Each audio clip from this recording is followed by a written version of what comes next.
ఈరోజు తమరి అధ్యక్షతన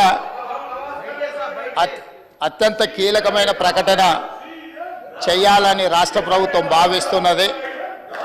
కొన్ని దశాబ్దాల నుంచి మాదిగ ఉపకులాలకు సంబంధించిన లక్షలాది మంది యువకులు ఎస్సీ రిజర్వేషన్లలో ఏబిసిడి వర్గీకరణ కోసం వాళ్ళు పోరాటాలు చేస్తున్నారు.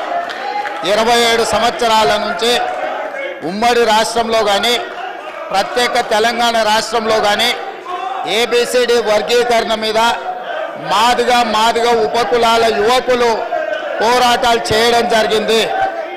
వారి పోరాటాల ఫలితం ఒకనాడు ఇదే శాసనసభలో మాదిగ ఉపకులాల వర్గీకరణ కోసం వాయిదా తీర్మానం ఇస్తే నాతో పాటు ఆనాటి శాసనసభ్యుడు సంపత్ కుమార్ను కూడా ఈ సభ నుంచి బహిష్కరించడం జరిగింది. గత ప్రభుత్వం ఏబిసిడి వర్గీకరణ మీద కేంద్రానికి ప్రధానమంత్రికి విజ్ఞప్తి చేయడానికి అఖిల పక్షాన్ని తీసుకెళ్తామని చెప్పి తీసుకుపోకుండా మాదిగ సోదరులను మోసం చేయడం జరిగింది.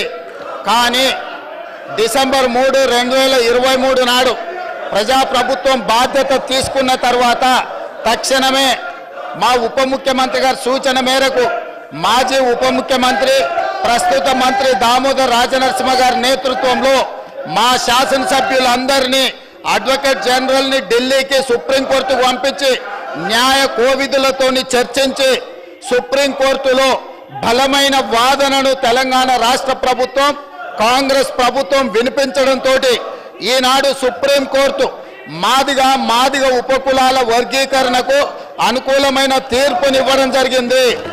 నేను మనస్ఫూర్తిగా సుప్రీంకోర్టు కాన్స్టిట్యూషనల్ బెంచ్కు రాజ్యాంగ ధర్మాసనానికి మనస్ఫూర్తిగా కృతజ్ఞతలు తెలియజేస్తున్నా. 7 మంది జడ్జిలలో 6 మంది జడ్జిలు రాష్ట్రాలకు ఏబిసిడి వర్గీకరణ చెయ్యడానికి అనుమతి ఇచ్చింది. తెలంగాణ రాష్ట్ర ప్రభుత్వం తరఫున నేను స్పష్టమైన ప్రకటన చేస్తున్నా. దేశంలోనే అందరికంటే ముందు బాగానే నిలబడి తెలంగాణ రాష్ట్ర ప్రభుత్వం ఏబిసిడి వర్గీకరణ అమలు చేసే బాధ్యత మా మిత్రులు మా మంత్రివర్గ సహచరులు మేమందరం తీసుకుంటాం. అవసరమైతే ఇప్పుడు ఇచ్చిన ఉద్యోగ నోటిఫికేషన్లలో కూడా వర్గీకరణను అమలు చేయడానికి అవసరమైతే ఆర్డినెన్స్ తీసుకొచ్చి మాదిగ సోదరులకు న్యాయం చేసే బాధ్యత మేము తీసుకుంటాము.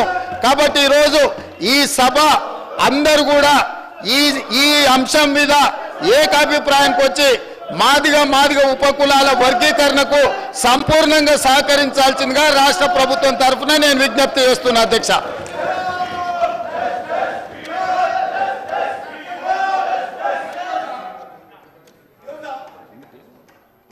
आप जाइए, आपके प्लेस में जाइए, मैं दे रहा हूँ, जाइए।